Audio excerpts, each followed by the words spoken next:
시청자 여러분께 문화 인사드립니다. 전해박당 훈장 윤목사입니다. 겨울 사역기간 화요일 전하는 자와 듣는 자의 동행 네 번째 시간이 되겠습니다. 지난 시간까지 2주에 걸쳐서 무엇을 공부했습니까?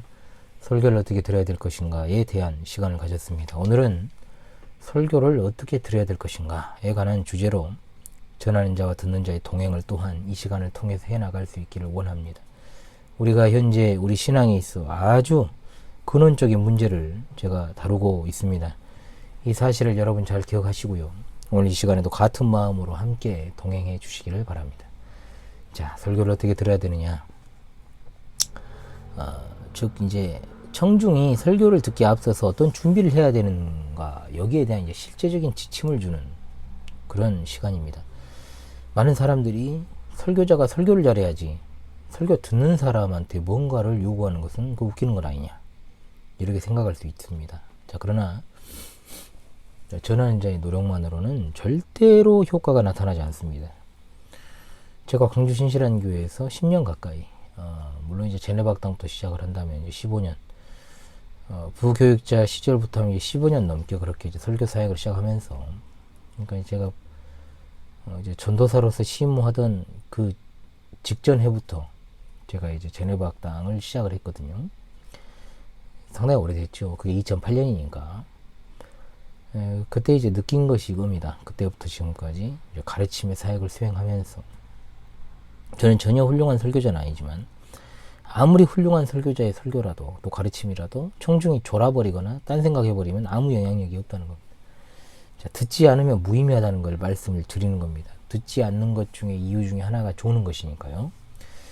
그러니까 이 목사로서 제일 힘든 게 요즘은 이제 덜합니다만은 이 설교 사역이라는 것이 성도의 성화의 생활에 이제 귀한 이제 가르침을 주는 것도 있습니다만은 잠든 영혼을 깨우는 것이 또 설교 사역 아니겠습니까? 그런데 문제는 잠자는 육체를 또 깨워야 되는 그런 이제 어려움까지 있으면 이제 이중적인 어려움이죠. 요즘에 이제 간간히 조는 분들이 있어요. 잠깐 졸 수는 있어요. 자, 그것까지야 뭐 그것도 좀 말이 안 된다고 생각하는데, 개인적으로는 정말 예전에는 자는 분들이 너무 많았어요. 본교회 이제. 그러니까 제가 그런 말을 하죠. 정 졸음을 못 이기겠으면 뒤에 서 있어라. 왜 그러냐면 이게 서서도 졸 수 있거든, 사람이라는 게. 진짜 피곤하면.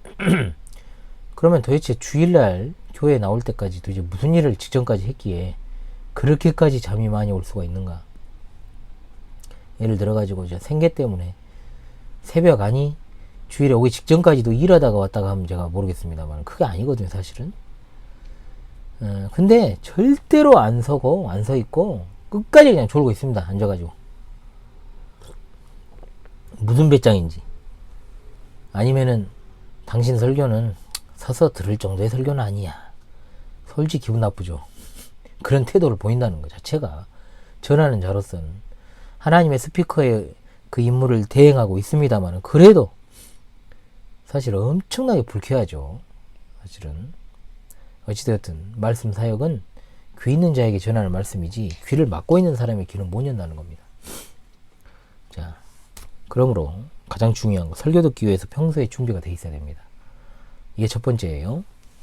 저는 지금도 왜 가르치는 자의 수고에 비해서 듣는 자들의 어떤 변화나 진보가 더디고 없냐? 설교자가 준비하는 만큼은 아니어도 듣는 자가 듣기 위한 준비를 최소한도 하지 않기 때문이라고 저는 보고 있습니다. 사실 듣는 준비를 더 많이 하시는 분들도 있거든요. 정말 맹탕 설교자들보다 더 진짜 듣기 위해서 더 많이 들으시는 분들도 있죠. 삶 전체가 듣기 위한 준비가 되어 있는 삶, 그것이 진짜로 설교를 듣기 위해 살아가는 청중의 삶의 태도가 아니겠는지요? 설교를 듣기 위해 평소에 준비하는 삶이란 어떤 삶일까? 자, 몇 가지가 있습니다. 첫 번째는 말씀을 따라 살아가야 됩니다.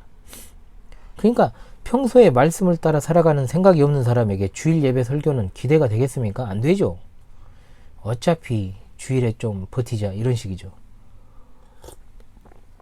어차피 내 마음 가는 대로 사는 삶인데 내가 이번 주에 주일에 설교가 기대돼, 이런 생각이 들지 않는 건 당연합니다. 그런 사람에게.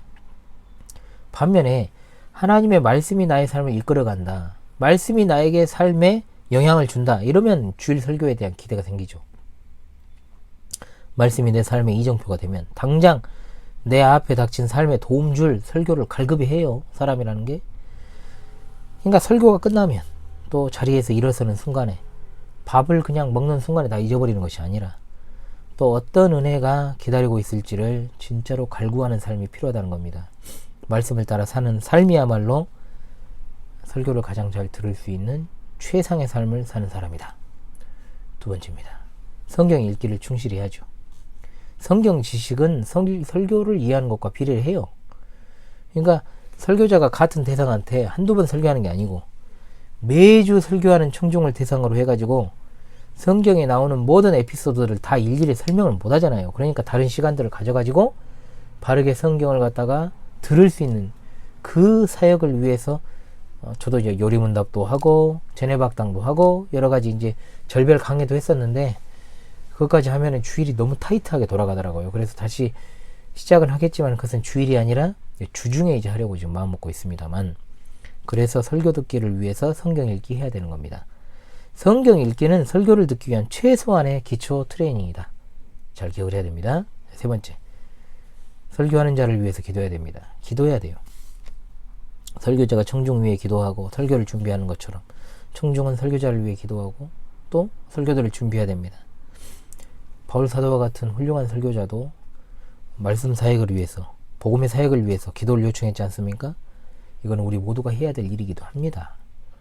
역사상 만대의 교회 설교자들을 위한 기도 요청인 거예요. 평소에도 하면 정말 좋겠지만 전 그렇습니다. 적어도 내가 주일에 나와서 그 말씀을 듣기 이전에 토요일 저녁이라도 설교자를 위해서 기도해라. 설교자가 설교를 작성할 때 저 같은 경우에는 월요일부터 작성을 시작하는데 성령님께서 함께 해달라고 기도를 하고 또 내일 내가 설교를 들을 때도 동일하신 성령님 나와 함께하여 주시옵소서 라고 기도해야 한다 이 말입니다. 자, 그 다음 설교 시간을 이제 앞두고 준비하는 것이 가장 중요하겠죠. 이제 말씀을 드린 대로 평소에 좀 설교들을 준비를 해야 하지만 특히 이제 설교를 들을 주일을 이제 앞두고 이제 토요일이죠. 토요일 준비해야 됩니다. 그럼 제가 무슨 말씀 드리고 싶은 것이냐, 토요일날 할 일을 이제 알려드리려고 해요. 저 성도들에게 끊임없이 권면하거든요. 목회자의 주중 5대 권면이라는 게 있는데 그것도 계속해서 말씀해서 하락해도 하는지 어쩐지 잘 모르겠어요. 솔직히 말하면. 자, 어찌되었든 간에 첫 번째, 설교 본문을 읽어야 돼요. 성경 본문을. 그러니까 예배 시간에 이제 저희 같은 경우에는 성도들이 강설될 본문을 갖다 낭독하지 않습니까? 기본 원칙은 강설할 본문을 낭독할 자는 10번 이상 읽으라는 것이 원칙입니다. 그런데 과연 읽고는 왔을까라는 생각이 들 정도가 좀 있어요. 가끔씩은. 제가 몇 년째 지금 광고를 하고 있거든요. 근데도 모르겠습니다.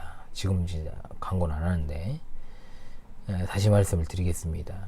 저 같은 경우에는요, 화요일에 이제 성도들에게 전체 공지를 해요. 알림을 드립니다. 왜냐하면 월요일에는 온전하게 정말 하루 종일 목회 사역을 준비하는 날로 보내기 때문에 화요일 오전 또는 오후에 제가 이제 공지를 보냅니다. 그때 이제 이어질 주일 본문을 올려요. 물론 저희 같은 경우에는 연속 강설을 하기 때문에 그 다음 본문이 어딘지를 성도들도 알고 있습니다. 알 수밖에 없어요. 그런데 모를 수도 있죠. 또 관심 없는 사람은.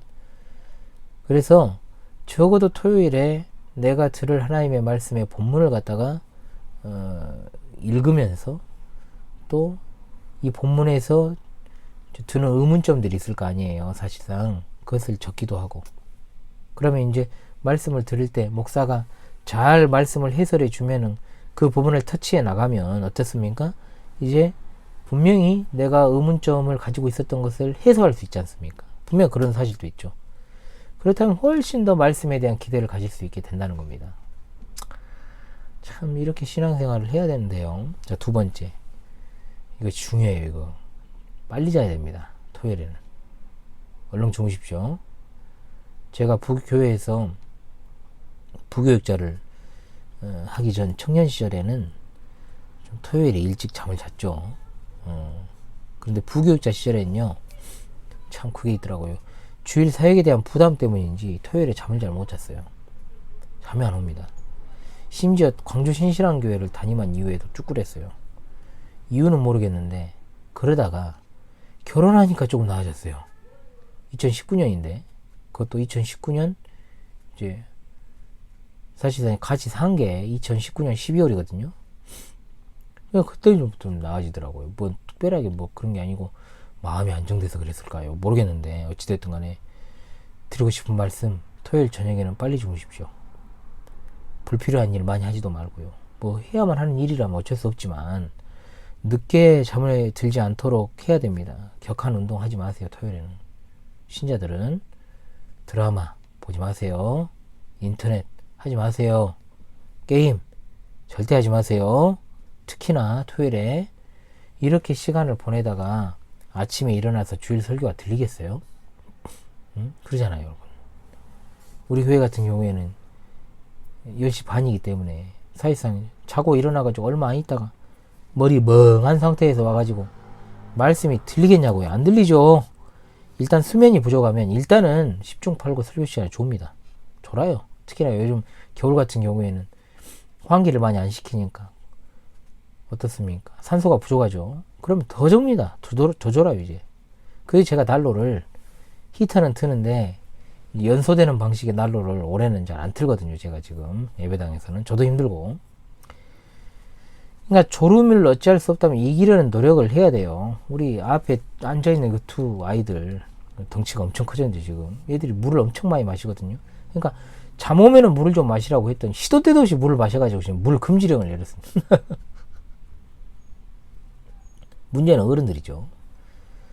졸음을 이기려고 어떻게든 해야 됩니다. 진짜로. 뭐 사탕을 처음부터 물고 있든지 아니면 어떻게 물을 좀 마시든지 해가지고 정말 못 견디겠으면 뒤에 나가 있기라도 해야 되는데 안 나간다니까요. 절대로 서서 들을 설교는 아니라고 생각하는 것 같아요. 그래서 앉아갖고 계속 졸고 있어요. 그러다가 이제 적용 부분 되면 그때서야 깨가지고 쳐다보는 또 졸아. 그렇게까지 좀 심한 분은 없는데 지금은 그냥 졸고 자요. 도대체 설교 시간에 그런 생각이 들었어요. 제가 예전 저렇게 설교 시간에 딴 생각하고 졸고 자려면은 바로 저 사람은 주일에 교회에 나와 있을까? 영혼을 깨워야 될 목사한테 육체를 깨울 어떤 의무를 지우지 마십시오. 전에도 말씀드렸지 않습니까? 그러니까 예를 들어가지고 20명이 모여 있어요. 그런데 한 12명이 졸아. 그러면 그건 진짜로 말씀 전하는 사람한테 문제가 있을 수도 있어요. 꼭 그런 건 아니지만 반수 이상이 졸았다. 설교자 책임일 수 있다는 겁니다. 설교자가 너무나도 설교를 못해가지고. 그러니까 전하는 그 스킬도 중요해요. 왜 중요하지 않다는 건 아닙니다. 내용이 중요하지만은 진짜 사람 잠 오게 만드는 설교가 있거든요. 사실은. 그런데 지만 졸아요? 그럼 100% 지 책임입니다. 조는 건 습관입니다. 여러분. 습관. 그러니까 시작부터 딱 보면은 이제 졸 준비가 돼 있는 사람이 있어요. 미치죠. 설교자 입장에서는. 짧은 설교사 가운데 제가 정말 힘들었던 거는 초반에는 주일에 저 사람이 올까 안 올까를 걱정했어요. 그러다가 이제는 그 사람 다 나갔거든요. 이제. 그러니까 이제는 저 사람이 설교 시간에 졸면 어떨까 이제 그걸로 또 보내다가 지금은 이제 그런 이제 고민들은 좀 사라졌습니다. 역시 사람이 오래 살고 볼 일이고 목회도 좀 오래 하고 볼 일이에요. 이제 10년을 가까이 이제 10년이 되니까.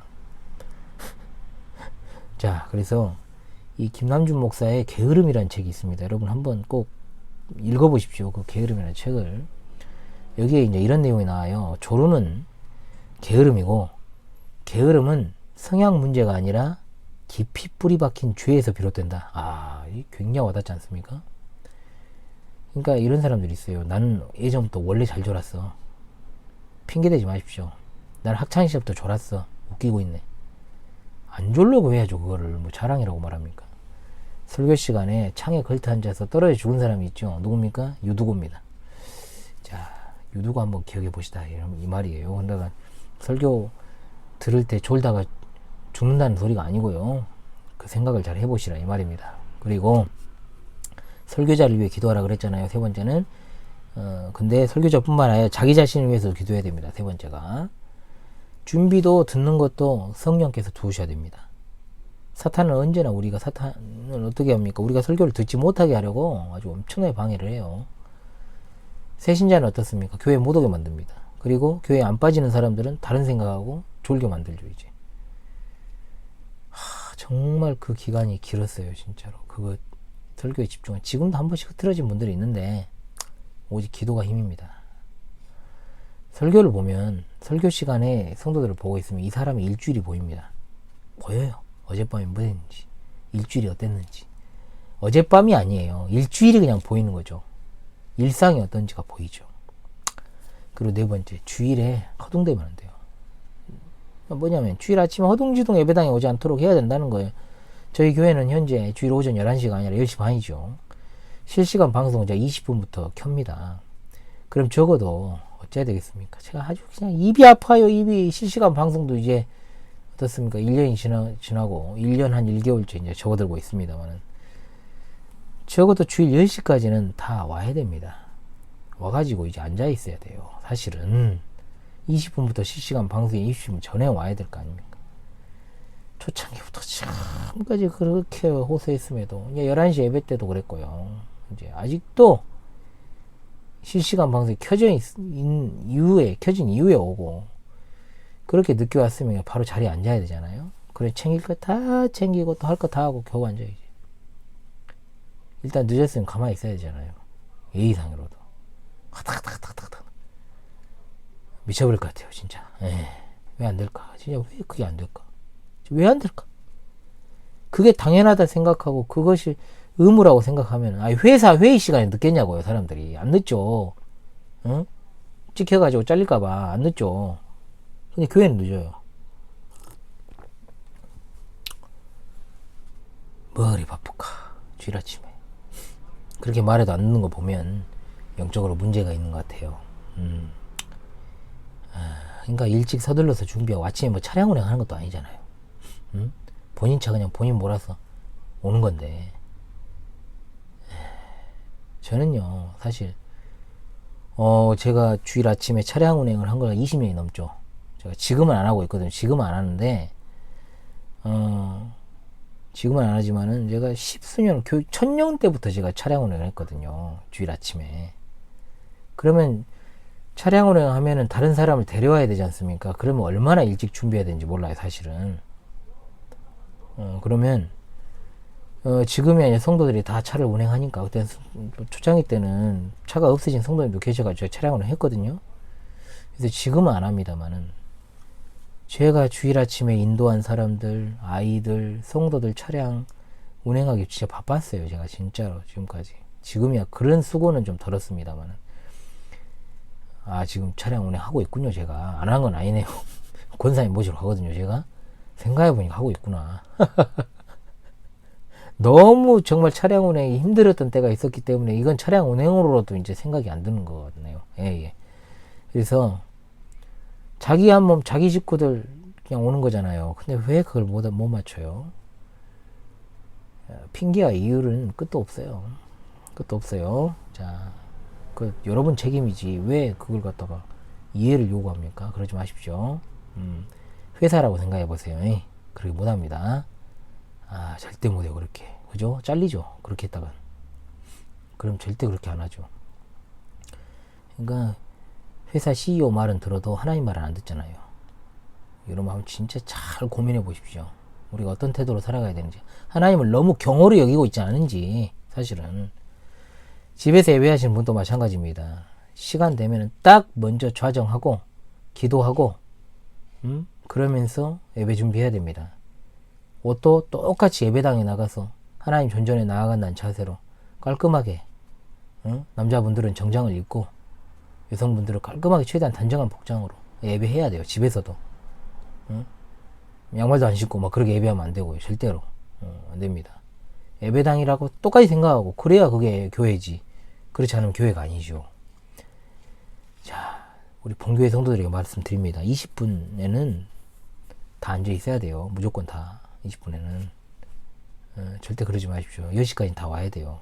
기본적으로. 저는 9시에 오거든요. 9시 10분에 이제 촬영을 해가지고 그냥 오는데, 이 이야기도요, 2년 전에 한 이야기예요, 사실은. 아직도 안 돼요. 죽기 전에 가능할란지. 예, 아무튼 간에 세 번째. 설교를 듣는 자세를 확립해야 됩니다. 자, 첫 번째, 뭐냐. 설교를 경청해야 돼요, 경청. 제가 남의 설교는 잘 안 듣습니다. 안 들어요. 예전엔 좀 들었죠. 그때도 많이 듣지 않았죠. 전 책을 좋아하기 때문에 듣는 것보다는 책으로 많이 읽고, 또 제 영상 올리기 바빠서요. 남의 거 보기 힘들어요, 지금. 솔직히 말하면. 그렇습니다. 그래서 이제 시간이 좀 나면은 이제 좀 몰아서 보든지 그렇게 하는데, 제가 보는 건 있죠, 당연히. 그런데 거의 없어요, 제가 보는 거는. 그리고 언론 기사, 뭐 신문은 이제 하나 보는데, 그런데 이거는 이제 소위 어떤 메이저 언론에서 어떤 것을 다루느냐, 이 정도 확인하려고 제가 보는 거고요. 페이퍼로 봅니다, 신문도. 그리고 빼놓지 않고 보는 건 있습니다. 황장수의 뉴스 브리핑입니다. 제가 뭐 거기에 몸담고 있기도 하고요. 또 저도 이제 그 정당의 일원으로서 활동을 하고 있습니다만은 귀 기울여 듣죠. 뉴핑을. 근데 설교는 정치 시사 논평이 아니잖아요. 하나의 말씀이잖아요. 여러분, 비교가 안 되죠, 사실은. 그러면 마음을 열어야 돼요. 설교 시간에 주보도 보지 마십시오. 다른 일 하지 마세요.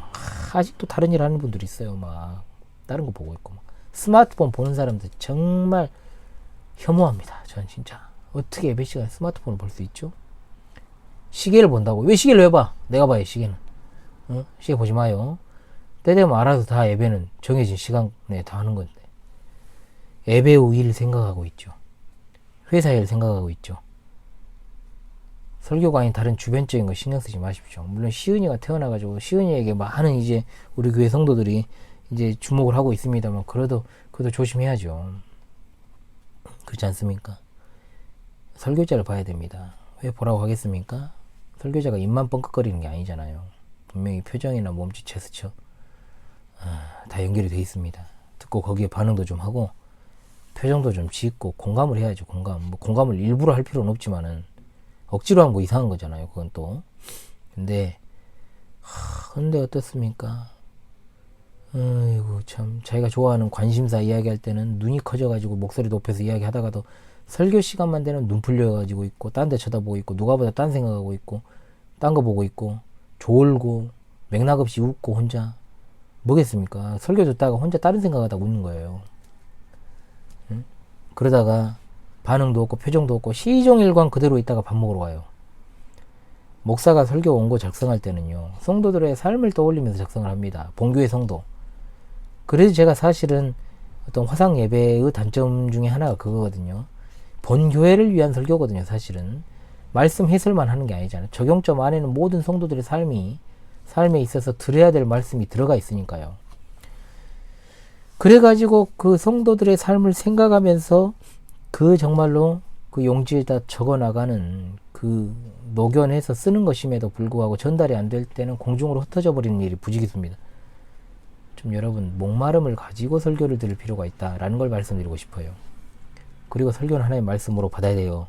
데살로니가전서 2장 13절의 말씀, 데살로니가 교회 청중이 설교를 사람의 말이 아니라 하나님의 말로, 말씀으로 생각하고 들었다 했습니다. 우리도 그렇게 해야 돼요. 사람의 말로 들으니까 역사가 안 나타나는 겁니다. 예배의 자리는 설교자를 만나러 오는 게 아니고 하나님 만나는 자리입니다. 설교는 과거 이야기를 갖다가 그대로 쭉 나열하는 게 아니고요. 지금 내게 주시는 말씀이에요. 지금 내게 주시는 말씀. 내게. 내일 당장 내 삶에서 일어날 사건이라 생각하면서 내게 주시는 말씀으로 받아야 됩니다. 또한 성령님을 의지하며 들어야 됩니다. 성령님께서 성경의 기록자이십니다. 목사가 설교 원고를 작성할 때 역사하여 주시는 것도 성령님이시죠. 설교가 전달될 때 목사와 함께 하시는 것도 성령이십니다. 성령님을 의지해야만 하나님 말씀을 잘 들을 수 있게 됩니다. 그리고 또한 넷째, 겸손함과 온유함이 필요합니다. 저는 탁월한 설교자도 아니고요, 명설교가도 아니에요. 그렇다 해갖고 진짜 형편없고 무식한 설교자도 아닙니다. 그렇잖아요. 적어도 제가 공부하던 부교육자 시절에 제가 설교를 잘 한다는 말을 어른들한테 들었습니다. 그 어른이 누구냐? 원로 목사님한테도 듣고 담임 목사님한테도 들었어요. 웬만한 목사들 뺨칠 정도로 한다. 나 부끄럽죠, 사실은. 저는 그렇게 생각 안 하는데, 그렇게 봐줬다는 것은 그냥 잘하라고 그렇게 격려하신 것이겠죠. 설교학 시간에도요, 칭찬 들었습니다. 스피치 때문에 칭찬했는지 모르겠습니다만 어찌되었든 간에 그러나 그런 것은 중요하지 않아요. 청중은 설교를 언제나 갓난아기와 같이 정말 순전한 저주를 사모하는 것처럼 들어야 됩니다. 설교자 자신에게 불만이 있을 수도 있죠. 그러잖아요. 인간이니까. 그래도 예배 시간에 그런 감정을 설교를 듣는 태도로 드러내는 것은 옳지 못합니다. 그런 것들이 있거든요. 꼭 보면 그냥 설교를 네가 들은 설교를 내가 들을까 보냐 그러면서 얼굴 붉히고 있다가 그냥 일어나고 악수할까봐 얼른 피하고 뭐 그런 사람도 있죠. 그와 같은 행위는 사실 불신자만도 못한 겁니다. 여러분은 예배 시간에 인간의 강연을 들으러 온 게 아니잖아요. 약장수가 아니니까 하나님의 말씀을 듣기 위해 나온 것이니까요. 그런 태도가 필요하다. 다섯 번째, 설교를 통해서 내가 하나님이 주신 말씀을 받아서 유익을 누리는 심정으로 들어야 됩니다. 히브리서 4장 12절의 말씀 자주 이용하잖아요. 하나님의 말씀은 엄청난 능력이 있습니다. 인용을 할 때 유익을 내가 얻어서 내 삶이 정말로 뒤집어진다는 생각으로 들어야 된다 이 말입니다. 이 말씀을 내가 믿고 따르고 순종하지 않을 때는 정말로 엄청난 심판이 내게 주어질 것이라는 생각으로, 그렇지 않고 날이면 날마다 오는 설교 시간, 이거 진짜 잘 버티기에 불과하면은 여러분 그 시간이 무슨 의미가 있겠습니까? 또한 이해하면서 듣는 게 필요해요. 시청자 성도들에게도, 그리고 본교회 성도들에게도 제가 하고 싶은 말이 이거예요. 왜 여러분이 또 들어도 까먹고 그렇게 들어도 배운 것에 대해 입술을 못 대는지 한마디도. 왜 그런지 아십니까? 이해하려고 하지 않기 때문에 그래요. 습관이 잘못 들어있는 거예요. 여러분이 지나온 정말 살아온 시간만큼 진짜로 어떻습니까? 그 인생이 저하고 신앙생활을 하면 이 문제 해결될까? 해결될 분도 있겠죠. 분명히 신실한 성도님들. 제 아내 같은 경우에는 신앙 경력의 상당 부분이 저하고 함께 신앙생활 하면서 1대1로 공부하고 이렇게 가르침 받고 했던 그런 경력이기 때문에 습관이 잘 형성이 돼 있어요. 비교적 다른 분들에 비해서 회심은 좀 늦었지만 그래도 잘 그것이 형성이 돼 있습니다. 제게는 최적의 성도죠. 진짜로. 그런데 가끔 성도들 중은 보게 되면 진짜 심각해요. 돌아서면 뭘 들었는지도 몰라요. 하루가 지나고, 아니 오늘 본문을 설교했는지 몰라요. 하루가 뭡니까? 주일 오전에 들은 거 오후에 물어봐도 몰라요. 왜 그럴까요? 이해하려고 하면서 듣지 않아요. 그냥 듣는 거예요. 아무 생각 없이 그냥 들어. 이해하려고 노력하면서 들어보십시오. 여러분 자세하게 다 기억 못해도 기본 주제만큼 명확히 기억이 나요. 이해라고 하는 것은 귀가 아니라요. 여러분 머리와 마음으로 듣는 행위입니다.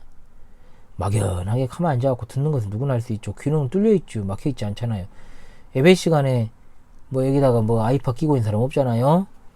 자, 말씀을 듣고 유익을 얻고 말씀을 실천하려면 머리로 듣고 마음으로 들어야 됩니다. 그리고 7번째, 믿음으로 들어야 됩니다.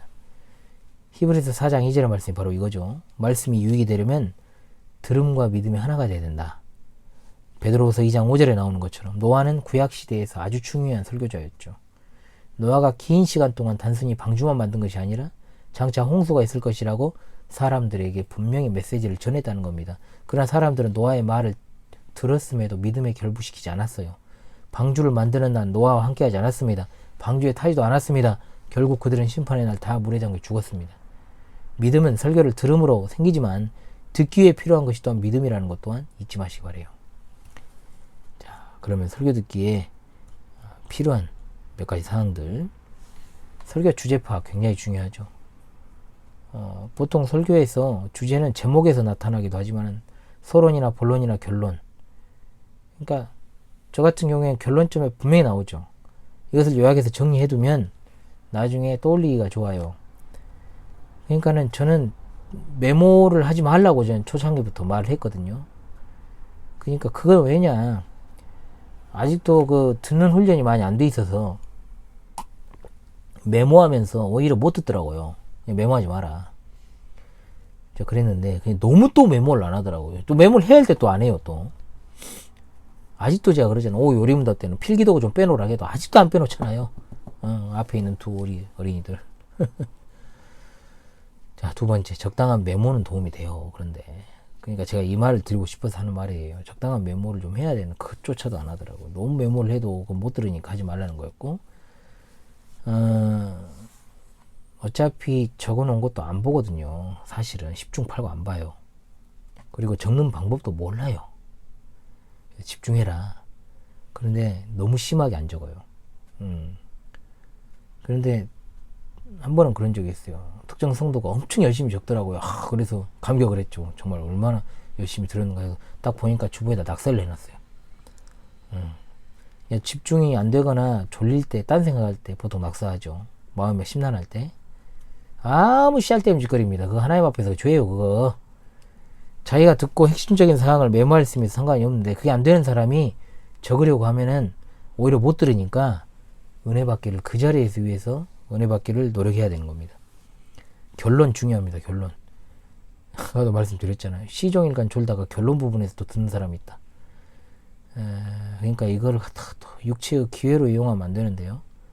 결론만 들으면 되겠구만요. 아이고, 아니죠. 다 잘 들어야 되는데 끝까지 귀를 기울이라 이 말입니다. 저도 신호를 주잖아요. 주께서 사랑하는 시청자 성도들이시여, 이렇게 또 제가 방송에서 그러고, 주께서 사랑하는 여러분, 이렇게 하면 이제 마무리 하겠다는 거죠.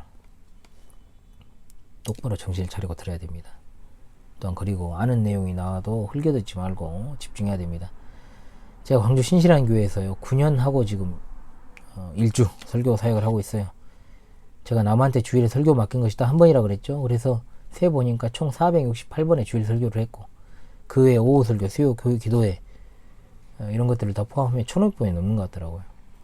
어찌되었든 간에 468번의 이상의 그 주일 설교를 하면서 제가 같은 본문으로 설교를 한 적이 없죠.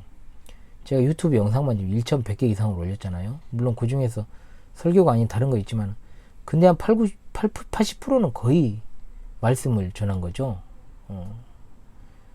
그리고 본교에서 했던 것들을 반복하기도 하고. 그래서 신앙의 연차에 따라서 아는 내용이 설교될 수도 있습니다. 그래서 같은 본문으로 설교한 적은 없어요. 제가 적어도 이 담임 목사는, 제가 담임 목회하고 있는 이 광주 신실한 교회에서 그래도 아는 게 나와도 집중해서 들어야 된다. 또 이제 불평하지 말아야 될 게 있어요. 뭐냐, 설교는 하나님 말씀 전하는 거잖아요. 그러니까 성격상 우리 마음을 찔러요. 찔려야 정상입니다.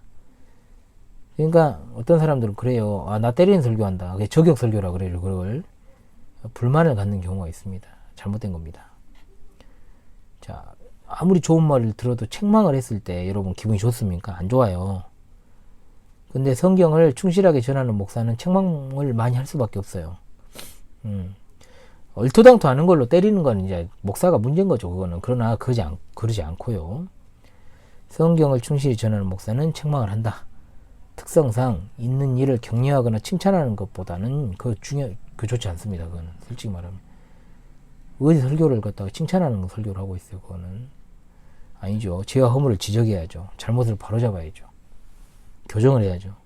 마음이 찔리면요, 성질을 낼 게 아니라 돌이켜야죠.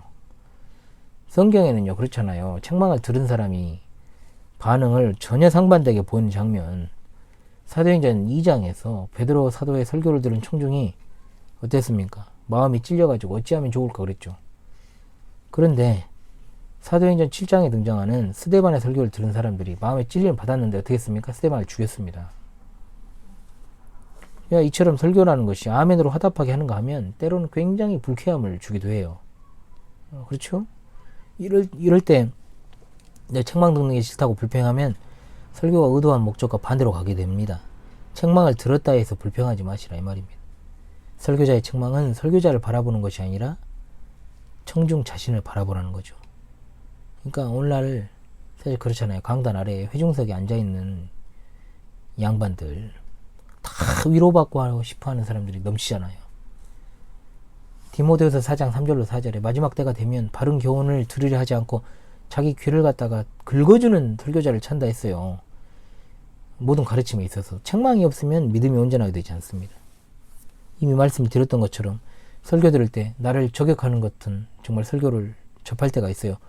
이럴 때 있잖아요. 와, 이거 완전히 나 들으라고 하는 설교다. 근데요, 저는 특정인 한 명을 갖다 염두에 두고 저격하려고 설교 원고를 작성한 적은 없어요. 그러나 듣는 사람 입장에서는 자연스럽게 나하고 직접 관련되는, 정말 나 들으라고 하는 그런 내용일 수 있습니다. 그러나 한번 생각해 보십시오. 이 말 자체도 얼마나 웃긴가. 나 들으라고 하는 설교네. 그럼 설교가 너 들으라고 하지 누구 들으라고 하냐? 그러잖아 여러분. 안 그래요? 설교를 너 들으라고 하지 나 들으라고 하는 거 아니잖아요. 그런데 이거 나 들으라고 하는 설교네. 그럼 안 듣고 있었다는 거잖아요, 그동안. 그리고 듣기 좋은 것만 들으려고 했고, 그냥 마음 편한 것만 들으려고 했고. 언제나 말씀을 드립니다. 오늘 내게 주시는 말씀, 내게 하시는 말씀으로 그것을 드려야 되는데 말만 그렇게 한다는 거예요. 그리고 실제로 안 듣는다는 거죠. 그리고 조금만 기분 나쁜 소리 해버리면, 그리고 건들지 말아야 될 것을 건드려 버렸다 하면 어쩌면 교회 나가버리죠. 그게 사실 오늘날의 어떤 청중들의 어떤 수준 아닙니까? 솔직히 말하면. 어떤 설교에 비해서 긴 정말 인생 중에 말씀 듣는 시간이 너무 짧잖아요. 제가 그랬잖아요. 일주일에 168시간인데 설교 듣는 시간이 도대체 몇 시간이냐고, 그 중에. 1시간 이상 설교하는 사람도 없잖아요. 목사님들 중에 거의. 그러잖아요. 그래서 설교가 길다 해갖고 또 불평하지 마시고. 그런 분은 없어요, 우리 교회는. 지금은. 그래서 그 짧은 설교가 나의 인생을 좌지우지한다면 좀 더 길어지면 좀 어때요? 그러잖아요. 그런 마음가짐으로 설교를 대하는 여러분의 삶이 되길 바랍니다. 자, 오늘 이 시간은 이렇게 마무리하고요. 본교회와 관련해갖고 제가 많이 좀 말을 했죠. 그러나 다 성도들에게 해당된다라고 봅니다. 다음 시간에 말씀에 대한 이제 분별력을 갖는 시간 찾아오도록 하겠습니다. 여러분, 지금까지 제네박당 훈장 윤목사였습니다. 감사합니다.